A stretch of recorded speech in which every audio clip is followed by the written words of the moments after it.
Welcome to our first video. It's the first video of a collection of videos for the Sports and Physical Activity in Australian Society, which is the Year 12 HSC unit. So today we're going to look at the first dot point, which is the beginnings of the modern sport in the 19th century England and also colonial Australia. Our first point is links with manliness, patriotism and character, which was quite big for England's sport back in the day, and still is, mind you. Australian sport is heavily influenced by England. So we know that England found Australia back in the 18th century. However, in the 19th century, with more people coming here or migrating from England, obviously England had a massive influence on Australia's sport.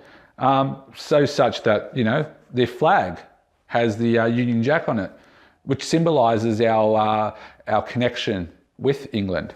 England has influenced us with many sports, such as cricket, rugby, tennis, and football, which we changed the name to soccer. Britain in the 19th century and the early 20th century was going through quite an industrial revolution and then a colonial expansion with many advances in technology. So, you know, new tennis balls were introduced, greater capacity in stadiums. So the Industrial Revolution also influenced the sporting culture. And during the 19th century, sport was at its peak of popularity amongst the British people. So since the first fleet arrived in Australia, the sporting culture was always quite significant in building the culture of Australia society. And as Australia progressed to be more of a middle-class society, sport became quite popular as a leisure activity for those who were in the working class. So from when sport became a leisure activity, sport became an organised activity. So now we see a lot of sporting competitions that was basically flourished from those that became physical activity. Can you think of any sports that started at leisure and is now quite competitive? So some of the early sports that was recorded as for competition was obviously horse racing, there was cockfighting, and there was a lot of gambling. And soon these activities became a pastime. In 1859, the emergence of Australian rules football, AFL, became quite popular, which showed an emergence of new Australian sport. So before that time, a lot of the Australian sport was, and as you saw earlier, was highly influenced by the British. So sports like, again, cricket, rugby, tennis, all those sports was influenced by rugby, influenced by England. So as Australian rules became popular, another sport emerged quite popular too, and in 1861, the Melbourne Cup started at Flemington. And as we know now, it's the sport that stops the nation.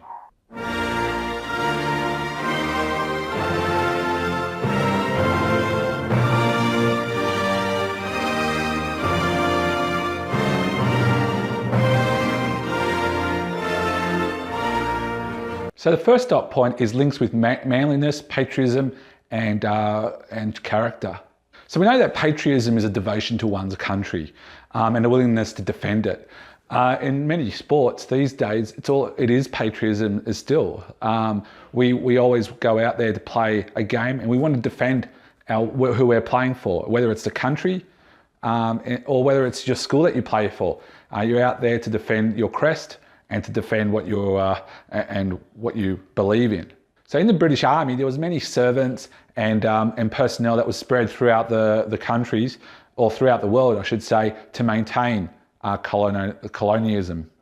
I'll get that word right. So a sense of patriotism was seen through sport. So through the education system, such as the public schools, the private schools, mainly the private schools, a lot of school virtues, such as team loyalty, discipline and sacrifice, was shown through sport. The British Empire used sport. They used organised sport to instill a sense of patriotism within the country, and also a patriotism within the colonies, such as Australia.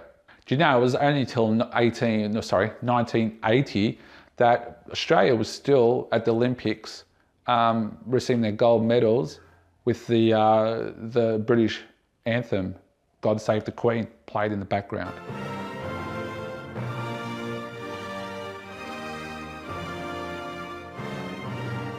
So the patriotism within the colonies was basically, it was necessary in order to ensure that, you know, the colonies were loyal to the British Empire.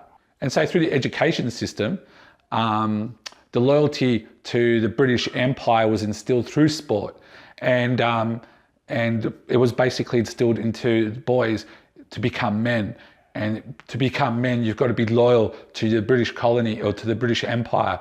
And through that, you show that through the sport by being loyal to the British through sport. And we know that, you know, sport today still plays with the national starts with the national anthem.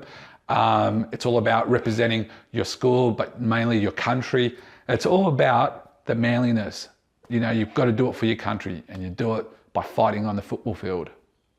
So that's patriotism. Let's lead into what is considered as manliness, which we sort of touched it a bit before.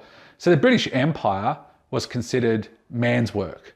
Okay, you're going to fight for the British Empire, you do it the man way. So school sports such as rugby and cricket was to basically, as I said, defend one's own country. You've got to have courage, you've got to show determination, you've got to show discipline, you've got to be what a man has to be, and that's to look after everyone else, especially the woman. Women's expectations was that they're there just to support the husband. Then from the late 1850s, when, especially in Australia, private Catholic schools became quite popular, we saw then something known as masculine Christianity came involved. And what masculine Christianity was, it was a concept of a healthy body combined with high morals. So sportsmanship was quite considered in that too. So the rules leading to an active Christian life was quite important.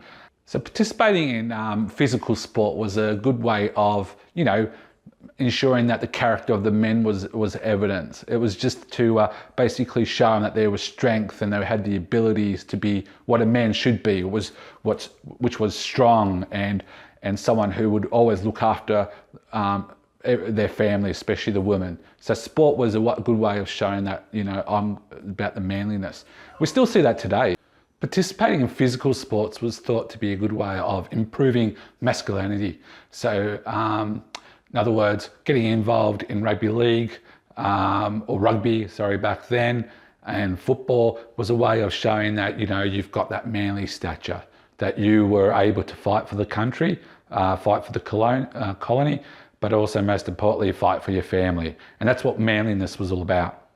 And the characteristics that they would have got from sport was symbolized to be similar to those who were fighting for their country in the army and so forth. So that covers that first dot point for the beginnings of the modern sport of the 19th century in England and colonial Australia.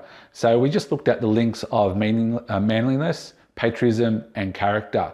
So now next video, we're going to look at the next dot point, which is the meaning of amateur and professional sport.